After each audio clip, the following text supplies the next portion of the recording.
ভারসাম্য হেলমেট বিতরণ কার্যক্রম চলছে।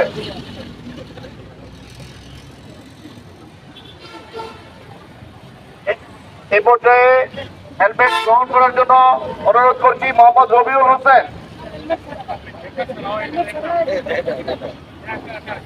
মোহাম্মদ রবিউল হোসেন আছেন?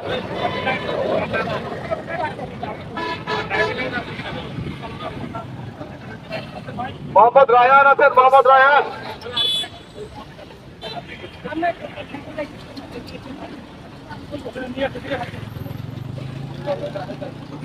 এদিকে আসেন, এদিকে আসেন,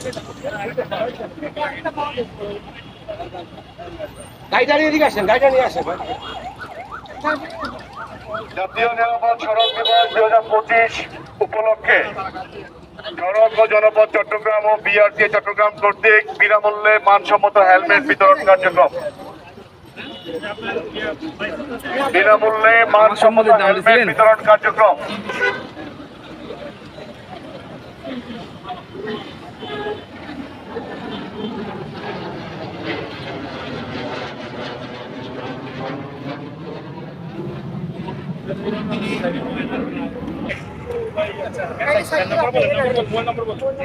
মানসম্মত হেলমেট ক্ষতি কমবে জীবন ও সম্পদের ক্ষতি।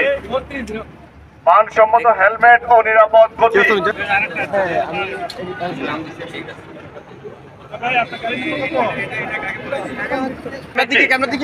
জনাব তানভীর আহমেদ সিদ্দিকী। এদিকে দেখেন, এদিকে দেখেন। জাতীয় নিরাপদ সড়ক দিবস 2025 উপলক্ষে বিআরটি চট্টগ্রাম ও সড়ক ও জনপথ চট্টগ্রাম কর্তৃক বিনামূল্যে মানসম্মত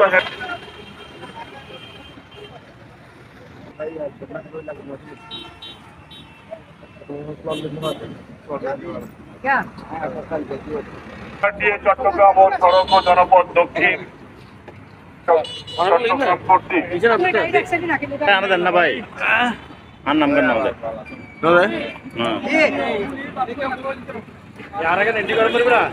আমাকে দেন একটি মানসম্মত হেলমেট গ্রহণ করলেন। আপনি ধরতে হবে না, আমি ধরি। একটু আপনার অনুভূতিটা বলবেন। এটাও হাতে রেখে কাছে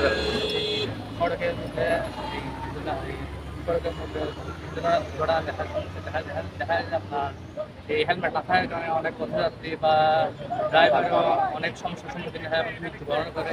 যদি আমরা নিয়মিত হেলমেট পরিধান করি তাহলে আমরা এই ঝুঁকি থেকে বাঁচতে পারবো। জাতীয় নিরাপদ সড়ক দিবস 2025 উপলক্ষে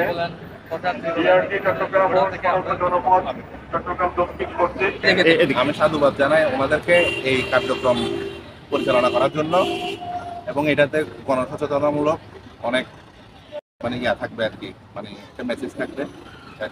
আচ্ছা আচ্ছা, আপনি কোথা থেকে আসছেন ভাইয়া? নাম কি আপনার? হচ্ছে 2 নম্বর মাহমুদুল। অনুভূতিটা কেমন এই প্রোগ্রামের জন্য? আমার মনে একটা গিফট পাইছি সরকারের তরফ থেকে, ওটা তো একটু ভালো লাগছে। আচ্ছা, থ্যাংক ইউ আপনাকে, থ্যাংক ইউ।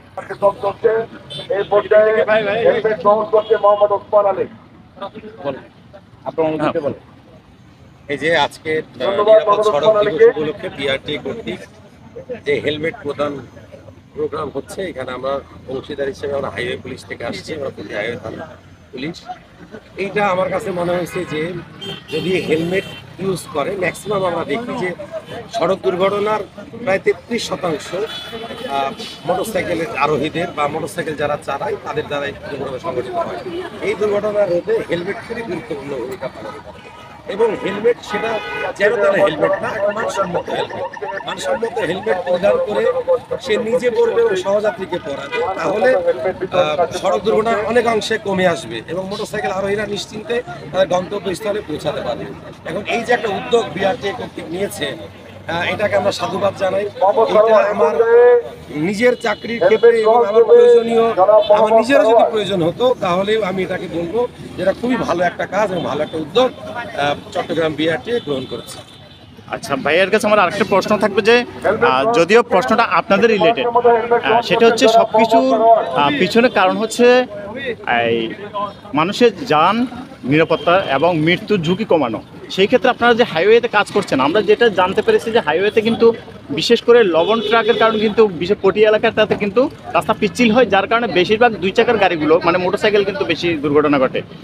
এটি রোধ করার জন্য, এই যে লবণের ট্রাক রোধের জন্য বা নিরাপত্তার জন্য কি করতে পারে, আপনারা কি করতে পারেন অথবা সরকার বিআরটি কি করতে পারে?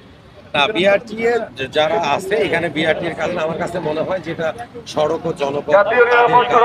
কারণ যে রাস্তাটা এমন ভাবে বানানো, দেখেন আপনি যে বিপদ এবং আঁকা বাঁকা, আমার জানা মতে এই হাইওয়েতে যে আঁকা বাঁকা রাস্তা